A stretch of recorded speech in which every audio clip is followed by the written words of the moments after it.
Le monde se débarrasse progressivement de la dictature du modèle économique financier, qui vise à endetter des régions entières du monde, à les asservir, à en faire des colonies économiques et à les priver des ressources nécessaires à leur développement.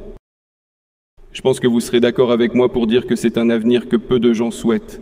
Et le processus de construction d'un ordre mondial multipolaire, plus démocratique, plus honnête, plus juste, est inévitable pour la majorité de l'humanité, nécessaire d'un point de vue historique. Cela s'applique pleinement à la création d'un nouvel ordre mondial économique fort, d'autant plus que les technologies modernes offrent des possibilités fondamentalement nouvelles aux citoyens et aux entreprises. Permettre à l'État de créer et de soutenir des institutions financières publiques qui reflètent la nouvelle réalité. Mais la réalité est précisément celle d'un monde multipolaire. Développer des systèmes de paiement internationaux plus pratiques et plus sûrs. Poutine affirme que l'offensive russe en Ukraine ne vise pas un conflit territorial, mais plutôt à définir les principes du nouvel ordre mondial.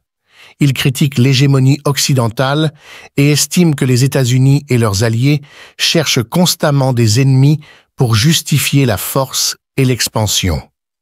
Malgré l'annexion de la Crimée en 2014 et d'autres territoires en 2022, Poutine déclare que la Russie n'a aucun intérêt à récupérer des territoires en Ukraine.